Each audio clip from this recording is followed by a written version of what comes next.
दावे के साथ कहता हूं। एक आखिरी सवाल आपसे।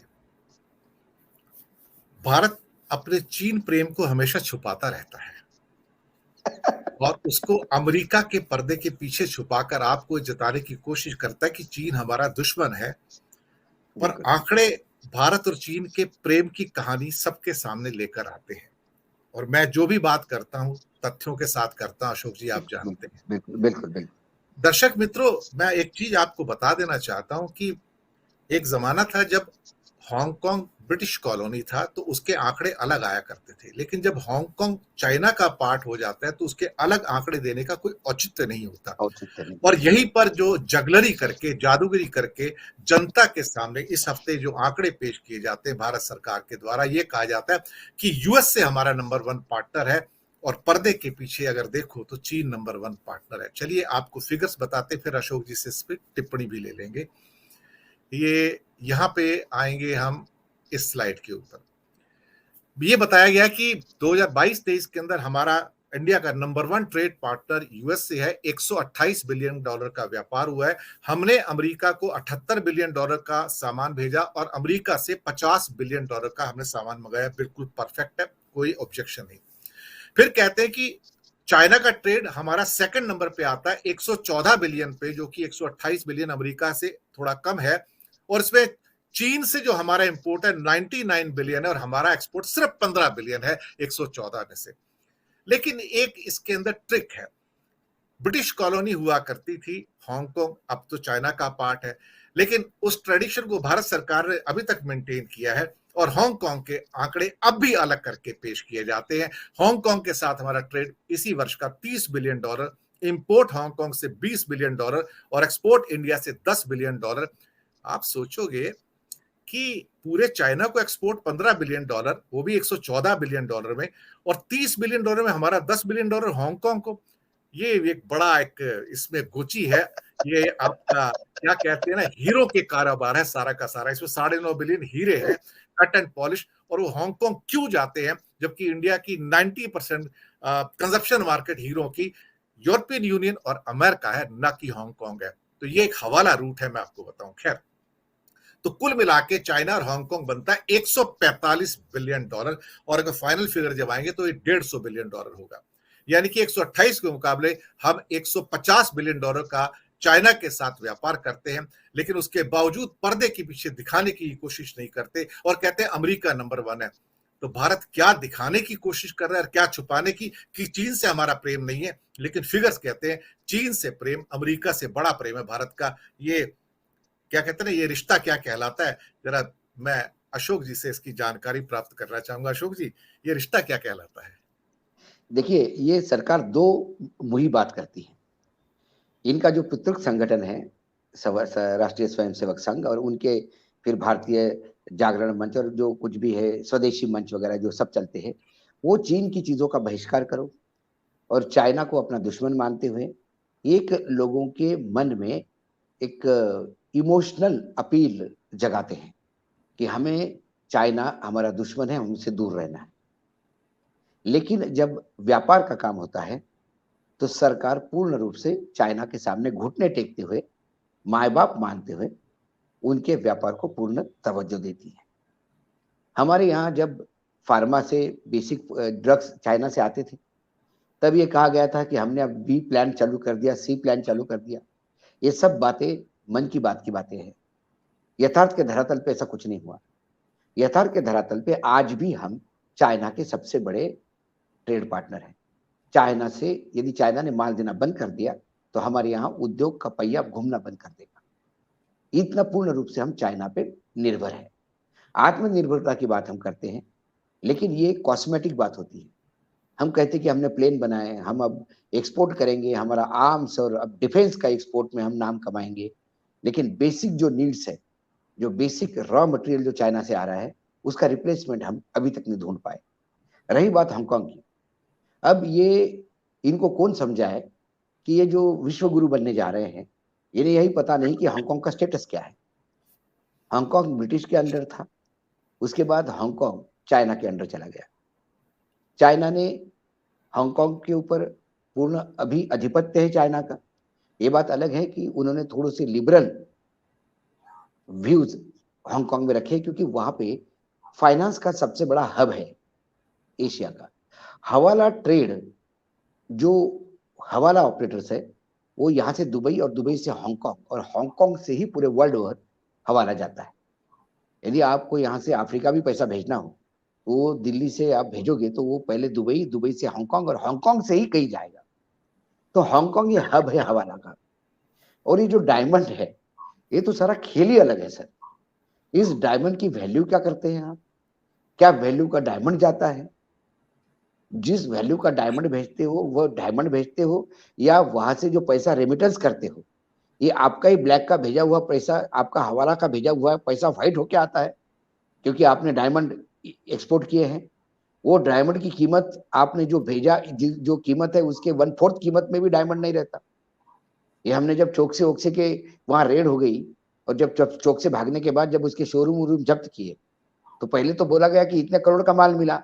वैल्यूएशन के बाद पता पड़ा वो तो कुछ हजार का ही मतलब ये कांच के टुकड़े हो गए। तो कई सेलिब्रिटीज ने अपने डायमंड चेक करवाना शुरू कर दिए जो चौकसी से खरीदे थे, कि भाई हमको भी क्या माल देके गया। तो ये बहुत पुराना हवाला का रूट है। और इसमें सबसे बड़े प्लेयर गुजरात के हैं, क्योंकि गुजरात में कटिंग एंड पॉलिशिंग का काम बड़े लेवल पे होता है, मुंबई और गुजरात। और इसमें ज्यादातर मुंबई में भी डायमंड में गुजराती ही प्लेयर है। मैं उसमें कोई गुजरातियों की बदनामी नहीं कर रहा, क्योंकि वो ट्रेडर है और सालों से करते आ रहे हैं। जब देश आजाद हो गया तब से कांग्रेस की 60 साल सरकार थी, तब भी ऐसे ही हवाला चलता था। अटल जी आ गए तो भी हवाला चलता रहा, मुरारजी आ गए तो भी हवाला चलता रहा, वीपी सिंह आ गए तो भी हवाला चलता रहा। उस हवाले में कोई कमी नहीं है। और नरेंद्र मोदी आए तो भी हवाला चलता रहा। इसलिए हांगकांग और चाइना, हांगकांग मतलब ये हो गया कि कल आप भारत का कोई कोई दूसरा देश भारत की डील करते समय मुंबई के रेट अलग बताएंगे, मुंबई का धंधा अलग बताएगा कि मुंबई अब कमर्शियल कैपिटल है तो मुंबई के आंकड़े अलग बताएंगे और इंडिया के आंकड़े। अरे Mumbai is a part of India, Hong Kong is a part of China. तो आज भी हम चाइना के सामने है, लेकिन हमारी दुखती रग है, चाइना हमारे बॉर्डर पे बैठा हुआ है। चाइना हमारी जमीन पे कब्जा कर रखा है, जो हम मना करते हैं लेकिन वास्तविकता में है। क्योंकि जो नो मैन्स लैंड है उसमें हमारी जो गाय को जो चरने की जो जमीन होती है, जो कैटल्स को चरने के लिए जो छोड़ते हैं, वो जमीन गई हुई है। ये लद्दाख के लोगों को पूछो, उनको लाले पड़ गए अब गाय भैंसों को ले जाने के लिए कहीं, क्योंकि वो नोमैंस लैंड में चली गई है। तो चाइना नोमैंस लैंड अपने, जो पहला नोमैंस लैंड था उसमें चाइना घुस गया है। चाइना अपने जमीन पे भी है। चाइना लगातार बॉर्डर पे, आपने 10 बार मना करने के बाद भी अपनी एक्टिविटी को रोक नहीं पाता। हमारे सेनाध्यक्ष से लेके सारे लोग बार बार कहते कि चाइना है, चाइना को ख्याल रखना पड़ेगा, चाइना को करना पड़ेगा। हम बार बार देश को ये बताते हैं कि चाइना से लड़ना है, इसलिए महंगाई, पेट्रोल 500 रुपए भी हो गया तो चलेगा, क्योंकि चाइना के सामने लड़ना है। जिस चाइना के सामने लड़ना है, हम ये भूलते हैं कि उस चाइना का जो आर्मी का खर्चा है, वो जो चाइना की कमाई है, उसमें हमारा मेजर रोल है। चाइना को हम पैसा कमा के दे रहे हैं, क्योंकि चाइना से हम सबसे बड़ा ट्रेड पार्टनर है। तो ये सरकार, मैंने कहा ना कि सरकार 2014 के बाद मुंह खोलती है तो झूठ बोलने की, सच बहुत कम इस मुंह से निकलता है। और जब ये सच निकलता है तो समझ में नहीं आता कि सच क्यों बोला भाई, इसलिए बोला भाई। जिस बात से इनको फायदा होगा वो बातें करेंगे, और फिर ये झूठ ही कहते हैं, क्योंकि झूठ से ही इनको फायदा होता है। सच्चाई के धरातल पे जब आंकड़े सामने आते हैं तो ये पापा पापा करते हुए नजर आते हैं। यदि आज हम ये आंकड़े किसी बीजेपी का प्रवक्ता आज होता तो ये कहता कि आपको ये मालूम नहीं कि 26 जवानों ने शहादत दी चाइना के बॉर्डर पे, उनको गाली दे रहे हो आप, उनको आप गलत कह रहे हो, आप चाइना की तरफदारी कर रहे हो। चाइना हमारा सबसे बड़ा ट्रेड पार्टनर है। ये मेरे देश का दुर्भाग्य है, ये मेरे देश की विफलता है। ये आत्मनिर्भर, stand up India, get up India, get out India, come in India, go out India, ये जितनी भी योजनाएं हैं, इसके विफलता का ये मुकुट है कि जो चाइना से सबसे बड़ा हम आज भी ट्रेड पार्टनर हमारे सर पे है। ये हमारी विफलता है, बहुत बड़ी विफलता है, और इसको एक्सेप्ट करनी चाहिए। ये आर्थिक स्तर पे विफलता है, राजनीतिक स्तर पे विफलता है, आपके एक्सटर्नल अफेयर डिपार्टमेंट की तरफ से विफलता है, डिफेंस की तरफ से विफलता है। ये विफलताओं का एक पूरा कंबाइन जो इम्पैक्ट है, वो चाइना के साथ हमारा ट्रेड है। क्यों हम इंडिजिनियस बात को नहीं करते? प्राइम मिनिस्टर, मुझे समझ में नहीं आता दिनेश जी।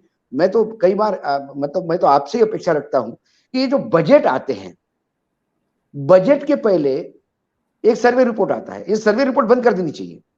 उसके जगह पे जो पिछली बजट में बोला, ATR आनी चाहिए सामने, एक्शन टेकन रिपोर्ट। मुझे याद है कोई साल पहले उन्होंने कहा था कि हर जिले में क्लस्टर बनेंगे, जम्मू कश्मीर का केसर, उसकी मिर्च, नागपुर का संतरा, आंध्र की मिर्च, और एक सपना देखा हमने कि हर जिले में एक क्लस्टर बनेगा, वो क्लस्टर एक्सपोर्ट करेगा, हमारा एक्सपोर्ट बड़ा होगा, कभी तो हमारा एक दिन ट्रेड डेफिसिट हमारे फेवर में होगा। लेकिन ये देते हैं आंकड़े एक्सपोर्ट के, कि export has risen by 13%, India has achieved a great mark.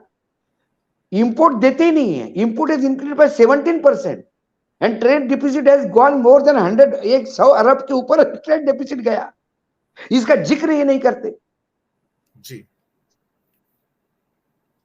एक अंतिम आंकड़े के साथ मैं छोड़ जाता हूं दर्शक मित्रों, और अशोक जी का धन्यवाद तो मैं करूंगा इसके बाद में।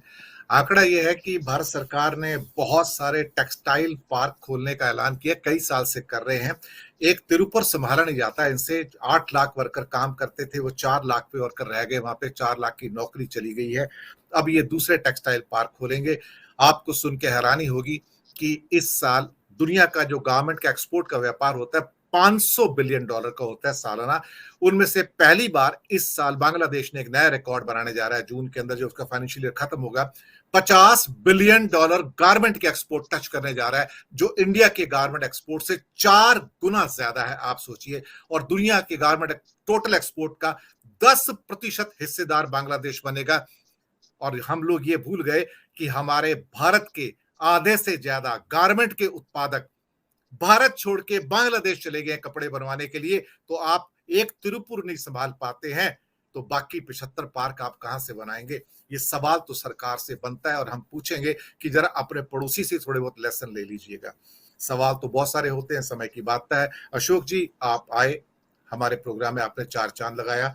मैं शुक्रिया इन शब्दों में आपका अदा करूं, मुझे नहीं मालूम, लेकिन बहुत बहुत धन्यवाद आपका, और दर्शक मित्रों आपका भी बहुत बहुत धन्यवाद। धन्यवाद।